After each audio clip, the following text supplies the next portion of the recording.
Salut à tous, nouvelle vidéo Outlook comme chaque semaine. J'espère que vous allez bien et que vous avez passé une très bonne semaine de trading. Donc on est sur Twitch, on est en live. N'hésitez pas à nous rejoindre. Il y a le chat qui vous passe le bonsoir. Donc vous avez le lien dans la description si vous voulez nous rejoindre parce que quelqu'un m'a demandé si j'analyse encore les anciennes cryptos que j'ai supprimées. Alors c'est très simple, si on supprime une crypto de la liste, alors peut-être pas le DOT, je sais plus lequel j'ai supprimé, mais si je supprime de la liste, c'est que la structure, elle traîne ou elle est moins intéressante à trade en petit time frame, parce que nous, c'est principalement du trade en petit time frame. Mais ça ne veut pas dire qu'on l'analyse plus. Sur Twitch, on analyse plein de cryptos, quand même des shitcoins, des actions, etc. Donc n'hésitez pas à venir sur Twitch et on peut revoir les anciennes cryptos sans problème. Si entre-temps, la structure devient intéressante, on la remet, mais on la supprime pas définitivement. Je crois au début on avait ADA qu'on a supprimé parce que la structure est devenue dégueulasse. Ok. Donc c'est plus pour le trading, pas pour l'investissement. Bon, je vous mets le petit warning et let's go.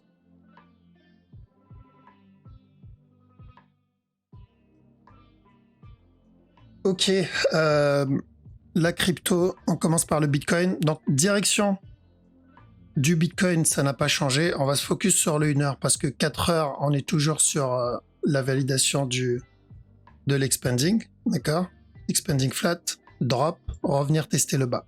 Donc toujours de la vente. Et on n'a pas changé la direction, c'est toujours de la vente. En 1 heure, j'espère qu'il y en a, ils ne sont pas trop fait avoir par le drop qu'on a eu ici. Alors j'allais poster une vidéo hier, mais finalement, je l'ai fait la vidéo, j'allais la poster, mais je l'ai pas posté, mais il a validé l'expanding et apparemment c'est un running parce que la majorité des brokers ils ont fait un running flat. Et pour moi ça ressemble à un petit flat plutôt sympa pour de l'achat. D'accord? Ce qu'il a fait ici, c'est un petit regular flat sympa pour de l'achat. Donc s'il donne un setup, buy, premier TP il est là, et deuxième TP, bah, c'est notre objectif de base. D'accord? Donc je privilégie de l'achat. Comme je l'ai dit la dernière fois, j'ignore les sell setup parce que le seul moyen pour lui pour me donner de la vente et revenir péter ce bas, c'est pour valider un contracting flat. Et je ne traite pas les contracting. Donc finalement, je focus le C du régular. Mon objectif, c'est revenir péter le top. Donc pour le moment, ça se passe plutôt bien, même très bien. Une fois le top cassé, là, je pars pour de la vente. Là, je privilégie le sell. D'accord ? Du coup, faire bien attention. Alors, la dernière fois, il y a une personne qui m'a posé la question dans les commentaires. Elle m'a dit pourquoi je dis à chaque fois tant que ce bas n'est pas cassé ou tant que ce top n'est pas cassé. Bah, parce que c'est notre règle, d'accord? C'est pour pouvoir garder en tête la direction principale. Donc, tant que ce bas n'est pas cassé, vous vous rappelez quand on était ici, j'avais dit quoi? J'ai dit on a eu ce up ici. Et quand on était dans cette zone, j'ai dit on attend à B. Et tant que ce bas n'est pas cassé, je privilégie de l'achat. Pourquoi? Parce qu'on cherche un regular flat. Pourquoi je dis tant que ce bas n'est pas cassé? C'est parce que je ne peux pas savoir jusqu'où on peut avoir le B. D'accord? La taille du B, on ne peut pas l'anticiper à l'avance. C'est impossible. Ça peut être un B 15 minutes, ça peut être un B 1 heure, ça peut être un B 4 heures, c'est possible. Donc, on aurait pu avoir juste ça avant le up. Ça aurait pu être juste ce petit push, donc à la cassure du bas avant le up, ou même ici avant d'avoir le up. Donc c'est pour ça que je dis, tant que ce bas n'est pas cassé, je privilégie de l'achat à chaque nouveau plus bas en interne.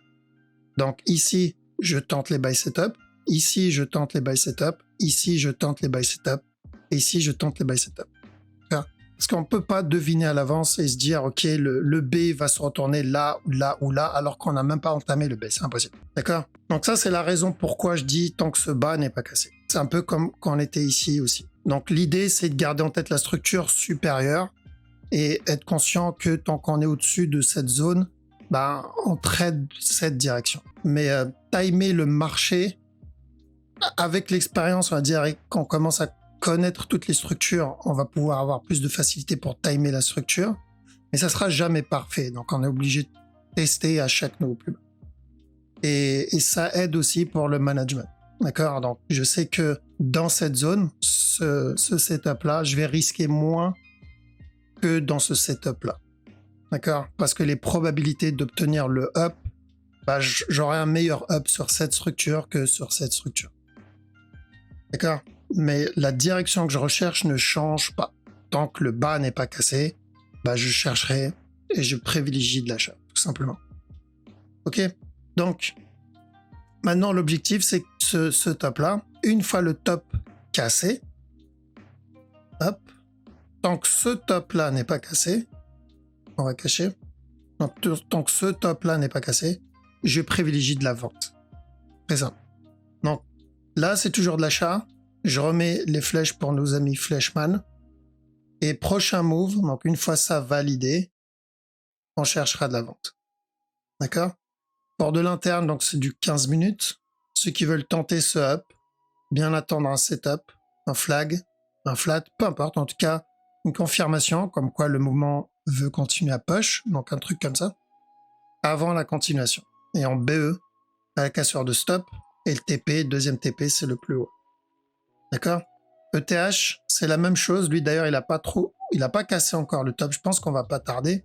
J'aurais préféré qu'il casse en même temps, qu'il valide en même temps la structure. Pourquoi? Parce que ETH, c'est de la vente. Même si, donc, on a dit ici qu'on cherchait un up, donc pour valider la correction, d'où la flèche ici. Et après, de la vente. D'accord? Donc, la prochaine étape que j'ai privilégiée sur ETH, c'est plutôt de la vente. C'est plus de l'achat. Le mouvement, il a déjà fait 90% du mouvement. Donc là, à chaque nouveau plus haut, je privilégie plutôt de l'achat, de la vente, pardon. Et là, on va venir péter le top. Là, il a donné une structure corrective pour revenir péter le top. Même s'il continue à ramper là-dedans, et je l'ai déjà dit, je vais surveiller donc une fin de structure et je vais chercher de la vente. Donc plutôt de la vente sur ETH. J'ignore les buy setup. Bitcoin, je privilégie de l'achat. ETH, je privilégie de la vente parce que ETH, il a probablement déjà atteint la zone de TP, alors que Bitcoin, pas encore. Bitcoin, il n'a pas terminé sa structure, donc le regular flat. BNB, et ça se peut que justement ETH va traîner le temps que Bitcoin valide son regular flat. Et une fois que le Bitcoin valide le régular, les deux vont suivre la même direction. C'est possible. Faut juste être patient. Maintenant, sur BNB aussi, c'est plutôt de l'achat. Ici, on a eu un beau petit régular flat là-dedans, un peu comme celui-là. Et donc là, l'objectif, c'est casser le top et on commence à faire attention. D'accord? Parce que je ne sais pas jusqu'où on va avoir le push. Le régular, il n'est pas aussi propre que sur Bitcoin. D'accord? Ça peut être le départ d'une nouvelle structure. Donc, si je commence à le voir me donner une fin de structure là-dedans, là, je commencerai à chercher un retournement. Ou pour le flat, dans ce cas-là, l'objectif, c'est revenir tester ce bas, voire même le drop 4 heures, parce que ça, la flèche, je l'ai toujours. Ou l'autre possibilité, c'est une structure un peu plus complexe. Et dans ce cas-là, ça sera toujours de la vente, mais pour un plus gros B, tout simplement. D'accord?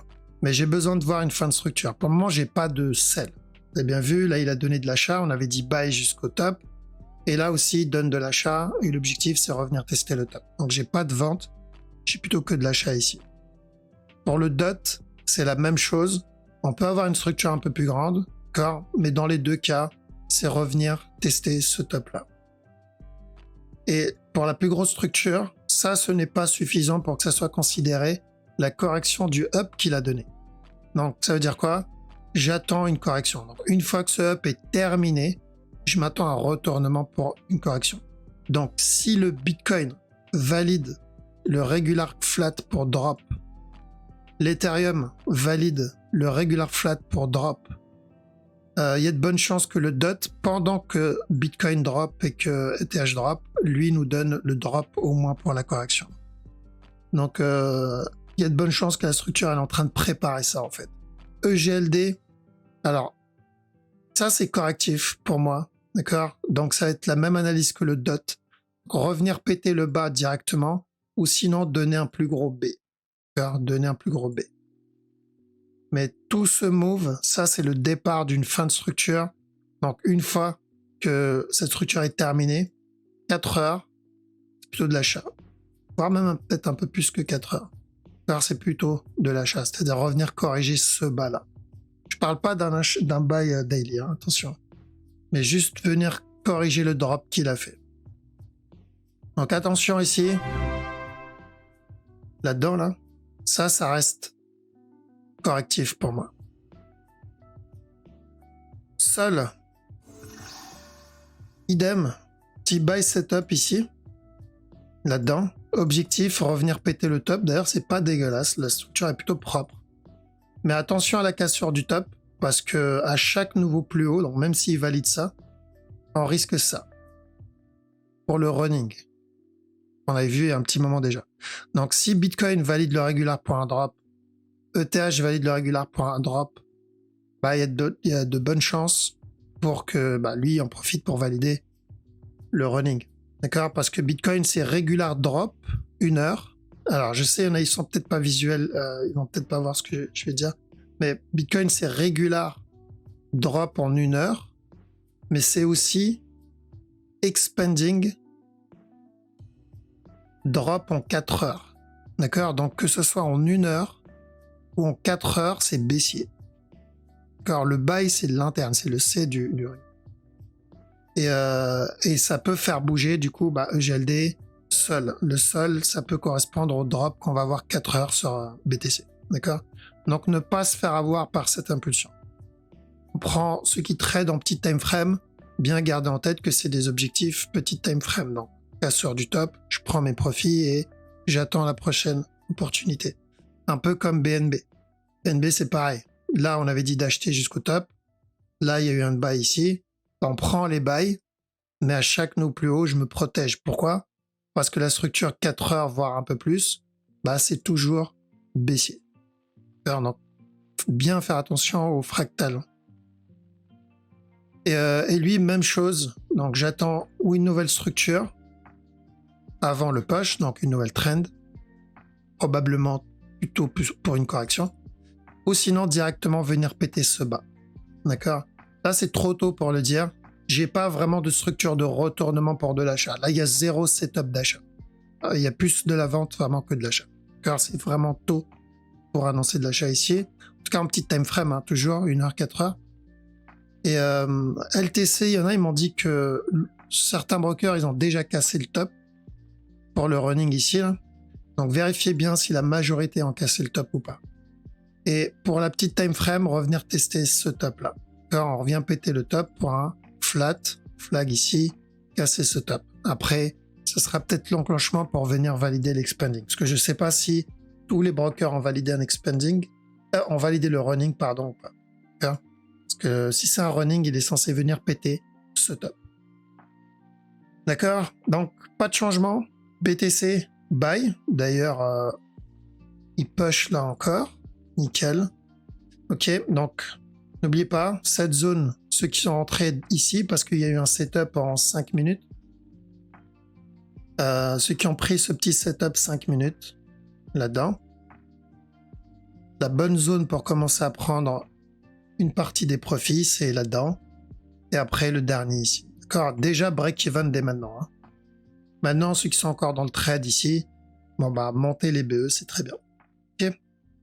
Bon, on attaque le Forex tranquillement. La dernière fois, on avait vu le long terme. Là, on va aller regarder la petite structure. Donc, 4 heures, toujours pareil. On avait dit, rappelez-vous, vu qu'on a invalidé le regular flat parce qu'il a cassé le bas, on cherche un running et ensuite de la vente. Donc, c'est toujours pareil. Une fois le C du running terminé, on vient chercher encore de la vente. Donc, tant que ce top n'est pas cassé, si vous avez des sell setup, on cherche les sell setup. Odd JPY. Cherche un flat. Une fois le flat terminé, encore de la vente. AUD-USD. Alors, revenir péter ce top, hein, c'est vraiment le up le plus, j'ai envie de dire, chiant. Pourquoi? Parce que on avait dit tant que ce bas n'est pas cassé, on cherche de l'achat. Mais trade ça, good luck. Franchement, bonne chance, c'est que du break-even. D'accord? Genre celui qui a tenté le bas ici, c'est break-even. Celui qui a tenté le running ici, s'il n'a pas pris de profit, c'est break-even. Maintenant, espérant que c'est enfin le dernier push qui va venir valider l'impulsion. Revenir péter le top. Car le but, c'est revenir péter le top. 4 CHF, un petit flat là-dedans et ensuite un drop. oui, on peut avoir un running d'abord. Donc on peut avoir ça, ça, avant le drop. CHF Yen. Alors ceux qui veulent tenter ce up là, ceux qui veulent tenter cette correction là, attendez bien une correction. D'accord, attendez bien un flag, en tout cas un setup d'achat ici. Parce que c'est du JPY, et comme Euro JPY, USD JPY, comme beaucoup de Yen, j'attends de la vente sur du weekly. Donc, il peut très bien donner ça avant le gros drop, mais ça peut être aussi le départ du mouvement weekly. Donc, bien attendre une confirmation. Bien attendre ça ou ça. Donc, une structure qui m'indique la continuation. Mais long terme, c'est pareil. D'accord, on l'a dit, long terme, j'attends plutôt un drop. Le DAX, alors on est venu péter ce top. On a une belle structure ici. Un regular flat, ensuite un autre regular flat plus gros, et ensuite un buy. Et là-dedans, on a dit on cherche ça avant le retournement, d'accord, pour un plus gros flat. Ou voire même venir valider le running, celui-là. Là. Alors, faut pas l'oublier, celui-là. Donc maintenant que le top est cassé, donc on a quand même eu le petit retracement, et je m'attendais plutôt à une correction au lieu d'un retracement. Maintenant, je dois faire attention à un running ici. Alors, à partir du moment où ce top est cassé, je dois faire attention à un running. Le truc, c'est qu'un running, c'est une structure de continuation. D'accord? Donc, est-ce qu'on peut venir invalider le plus gros running flat? Oui. S'il valide le running ici, on peut invalider le plus gros running. Mais tant que ce top n'est pas cassé, comme je disais tout à l'heure, on garde en tête le running. Le running est toujours possible. DXY. Ok, donc je m'attendais à une correction sur le DXY. Je sais pas si on l'a vu la dernière fois, mais je vous ai dit, je m'attends à une correction sur le DXY avant le drop. S'il vient péter ce bas, s'il vient péter ce bas, ce n'est pas suffisant. D'accord? C'est probablement pour terminer donc ça, venir donner ça, et ensuite donner ça, terminer un running flat, et ensuite un drop, d'accord? Mais ce n'est pas suffisant pour que ça soit considéré la correction du drop ici. Donc, s'il vient péter ce bas, on fait attention, on peut avoir le B avant le drop. DXY, comme on l'a vu mercredi, c'est plutôt de la vente long terme. Sauf que avant d'obtenir ce gros drop long terme, il va falloir que ça corrige. Quand on a besoin de cette correction. Et elle ne va pas tarder. Donc déjà ici, on va voir s'il va venir péter le bas ou pas. Okay, ça, c'est pas suffisant. Eurode. Alors Eurode, on attend une correction ici. Et ensuite un drop, au moins revenir péter ce bas. Et s'il casse ce bas-là, on est parti pour une correction 4 heures, voire même daily. EuroJPY. Alors comme j'ai dit pour la majorité des yens, d'accord, on va partir sur daily, c'est revenir tester au moins cette trend. Et pour le moment, il n'y a pas de buy setup ni de sell setup. Il a donné un petit running hier que j'ai tenté d'ailleurs, que j'ai pris. Maintenant, j'attends la cassure de ce bas-là, un B, et j'irai chercher un C au moins pour un plus gros flat en interne. Alors, c'est trop tôt pour essayer d'acheter ici ou de vendre là-dedans. EuroNZD, il y a un beau petit buy setup, donc je pense pour la semaine prochaine, moi celui que je vais surveiller, c'est EuroNZD. Une fois terminé, buy, revenir tester ce top. Donc on cherche de l'achat sur EuroNZD à chaque nom plus bas. EuroUSD, j'ai l'impression qu'il va valider le petit flat. Donc si j'ai mon flag objectif, c'est revenir péter le top. Par contre, ça ne sera pas suffisant pour être considéré comme la correction qu'on attend. S'il vient péter le top, attention, risque derrière le plus gros B. À chaque nœud plus haut, on se protège. Vous connaissez maintenant la recette. GBP Aude, toujours le même running qu'on a vu précédemment. Alors attention ici, ça va être d'une heure, voire même peut-être du 15 minutes. On va avoir un up ici, drop, encore un push, valider un flat là-dedans. D'accord? Donc pourquoi pas celui-là? Ça va être plus du 15 minutes. Petit buy 15 minutes. GBP CAD. Donc il a validé le regular flat, enfin notre flat. Dedans, on a cherché de la vente. Ici. Et c'est toujours pas suffisant pour moi comme structure corrective. D'accord? Pour moi, tout ça, c'est juste un A. Et mon objectif, c'est d'aller chercher un B. Donc, ceux qui ont pris le sell là-dedans, une fois le B terminé, on continuera à chercher de la vente pour un plus gros flat. D'accord? Et ensuite, valider la structure daily. là-dedans. Là. Donc le A, le B, le C, et après le push. Alors, donc, prochain objectif sur GP4, c'est venir corriger le drop qu'il a donné. C'est trop tôt encore, mais c'est ce que je vais chercher. GBP, JPY, de l'achat là-dedans. Alors je suis déjà dedans. Hier, on a surveillé ça. Un petit flat ici, je crois que c'était un running. Là, l'objectif, c'est revenir péter le top. J'espère vraiment qu'il va venir toucher le TP avant la fermeture du marché. Parce que c'est long. Là. Alors, ça peut devenir une structure plus complexe. Donc, ouais, c'était bien un running ici. On peut très bien donner ça. Ensuite, drop, encore une fois. Et avoir un plus gros flat. Un peu comme, je crois que c'était CHF, JPY, il me semble. Il me semble que c'était ça. Hein. CHF, JPY. Non, c'était peut-être pas CHF. Si, c'était ça, CHF, JPY. On a commencé avec un potentiel flat là-dedans pour un up. Sauf qu'à la place, il a donné un plus gros flat. Donc, il a donné ça avant le up. Donc, est-ce que ça a changé la direction? Non. C'est pour cette raison qu'on dit quoi? Tant que ce bas n'est pas cassé, on cherche de l'achat. S'il vient me donner ça, je cherche de l'achat. Parce que je ne l'ai pas eu là, mais on l'a là. Hein. Donc voilà. On va faire la même chose sur le GBP JPY. Il est où? Là-dedans. Donc, on privilégie des buy setup. GBP NZD, pareil, ça peut être un beau petit buy interne, mais plutôt correctif. D'accord? Plutôt correctif pour un B ici, ensuite encore un drop. On a GBP USD aussi. On attend quoi sur GBP USD? De la correction. Donc on est toujours sur ce drop là, mais ce drop va corriger. Ça, c'est juste un A. On va avoir un B et ensuite revenir donner le C. Un peu comme GBP CAD. Je ne rentre pas à l'achat maintenant. J'attends une confirmation. J'attends une correction ici.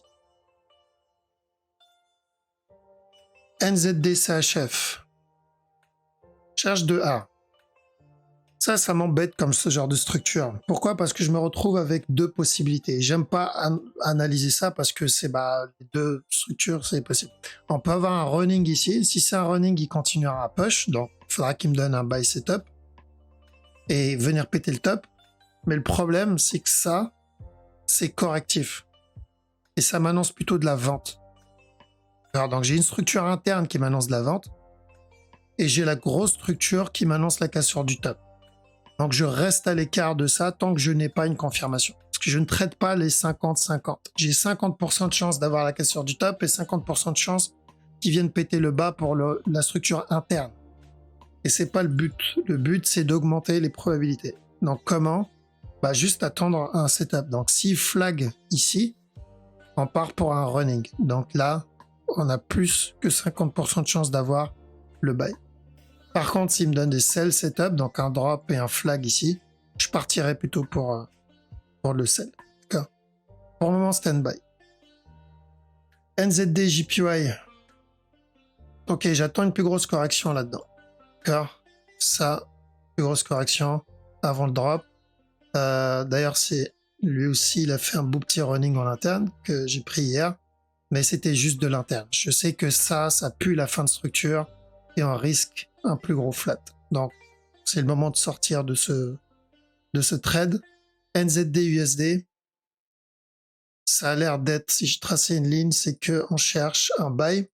Donc, attention, j'attends le flat et ensuite un buy, revenir tester le top. USD CAD, lui, comme ce qu'on avait vu la dernière fois, donc où on valide d'abord un plus gros B, ensuite un drop, pour un plus gros flat, avant la continuation. Sinon, il vient péter le bas tout de suite, avant la continuation. Alors, donc, tous les cas sur de ce bas-là. Que ça soit pour donner un dernier push d'abord ou directement. Mais l'objectif final, c'est revenir péter le bas. On l'a vu il y a des semaines, ça ne change pas. Pourquoi je garde la possibilité de la cassure du top au moins une fois? Parce que le mouvement qu'il donne, c'est plutôt correct. Donc je ne peux pas ignorer la possibilité d'un push d'abord avant le drop. USD JPY. On attend une correction là-dedans, avant le drop. D'accord? Là, j'ai que 2 mouvements, donc je peux pas faire grand-chose avec 2 moves. Ça va être du trade en interne. Donc on a eu un up ici, un drop là. Si j'ai un B, je cherche de la vente, mais ça va être jusqu'à ce bas là, pas plus. Et après, tant que ce bas n'est pas cassé, je cherche de l'achat. Et US Oil. US Oil, correction. Et ensuite de la vente encore jusqu'à ce bas là. Silver. Alors Silver, j'ai encore un doute sur le move. Donc on avait vu, ça je l'avais vu en privé pour de l'achat jusqu'au top. Le problème c'est que je sais pas si on est encore sur ça. D'accord? Parce qu'au départ on était parti sur ce mouvement là, buy. Ok, nickel, on l'a eu. Mais le problème c'est que même si on l'a eu, on peut avoir une structure un peu plus longue. C'est-à-dire un running ici, revenir péter le top. Ensuite encore un drop, donner un plus gros running ici. Et encore un push. D'accord? Donc j'attends de voir s'il donne un setup ici ou pas. D'accord? Donc si je vois un flag, j'irai pour le running.